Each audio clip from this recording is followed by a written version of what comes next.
ये है dark psychology of Indian parents. प्यार या फिर कंट्रोल। जब तक एक्सपेक्टेशन पूरी होती रहे तब तक प्यार। इंडियन घरों में सबसे ज्यादा वैल्यूड है सुनो और चुप रहो। मैं पहले आर्टिस्ट बनना चाहता था, लेकिन मेरे पापा ने बोला आप अपने बच्चे की आवाज दबा रहे हो ऐसा करके। अपनी पूरी जिंदगी तुम पे कुर्बान कर दी। ये पेरेंट्स की ग्रेटनेस का प्रूफ जरूर हो सकता है, पर इसका मतलब ये नहीं कि इसको एक वेपन बना के आप इमोशनल अत्याचार करो। बच्चा हमेशा गिल्ट फील करता है, अब चाहे उस बच्चे की गलती हो या ना हो। ये प्यार नहीं, ये कंट्रोल। बेटा मैंने सब कुछ तुम्हारे लिए किया है, ये सिर्फ एक सेंटेंस नहीं, एक गिल्ट ट्रैप है। और आज हम बात करने वाले हैं एक ऐसे सच की जो हर एक इंडियन घर में मौजूद है, लेकिन सब चुप हैं। Is it really a love और इट्स अ कंट्रोल ट्रैप? यह है dark psychology of Indian parents. प्यार या फिर कंट्रोल। हर बच्चा कहता है मेरे पेरेंट्स मुझे अनकंडीशनल प्यार करते हैं, बट अगर मार्क्स कम आए तो नाराजगी, शादी उनकी मर्जी से नहीं की तो दिक्कत, करियर उनकी पसंद से नहीं चुना तो साइलेंट ट्रीटमेंट। तो एक किस तरह का अनकंडीशनल लव हुआ? यह है कंडीशनल पॉजिटिव रिगार्ड। जब तक एक्सपेक्टेशन पूरी होती रहे तब तक प्यार। साइकोलॉजिस्ट कहते हैं इससे बनते हैं लोग जो अपनी वैल्यू सिर्फ रिजल्ट में देखते हैं। परफेक्शनिस्ट, ओवर अचीवर्स, तो बेसिकली वो लोग जो कभी खुश नहीं हो पाते।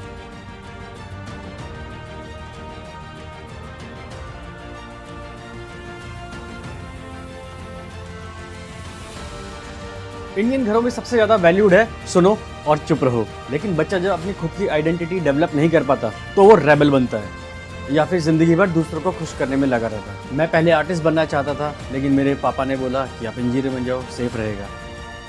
ऐसी स्टोरियां बहुत सुनी होंगी आपने।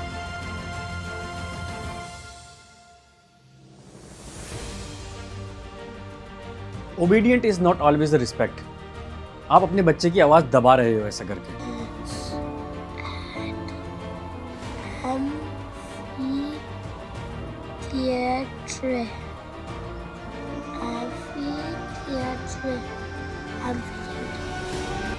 हमने अपनी पूरी जिंदगी तुम पे कुर्बान कर दी। ये पेरेंट्स की ग्रेटनेस का प्रूफ जरूर हो सकता है, पर इसका मतलब ये नहीं कि इसको एक वेपन बना के आप इमोशनल अत्याचार करो।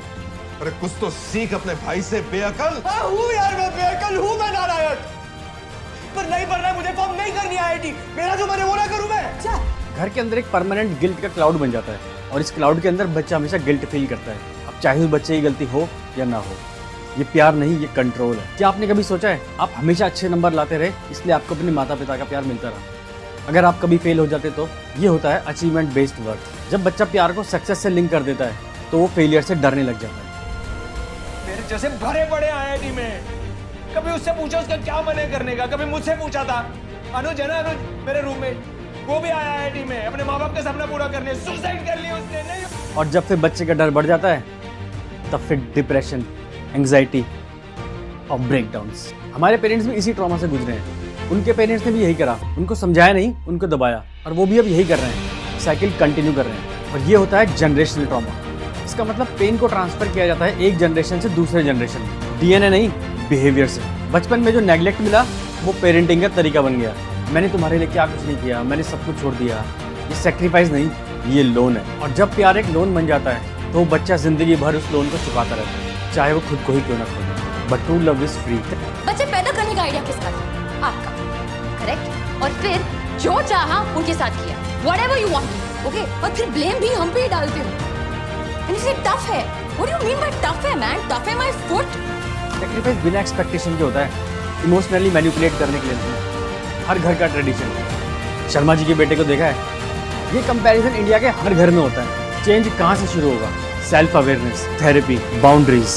अपनी आवाज़ को वापस पाना एक रेवोल्यूशन है। आप अपने पेरेंट्स को प्यार कर सकते हो, बट उनके ओपिनियन को ग्रेसफुली रिजेक्ट भी कर सकते हो, क्योंकि ये दोनों अलग चीज़ें हैं। आपके पेरेंट्स भी जाने अनजाने में गलतियाँ कर सकते हैं, वो भी इसी सिस्टम के प्रोडक्ट हैं।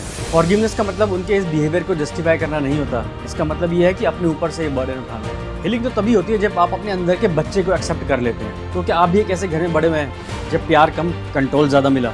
तो आप अकेले नहीं, ये इंडिया के हर घर में है। कमेंट करके बताओ, क्या आपको अपने खुद के घर में कभी गिल्ट महसूस हुआ है कि you are not worth it?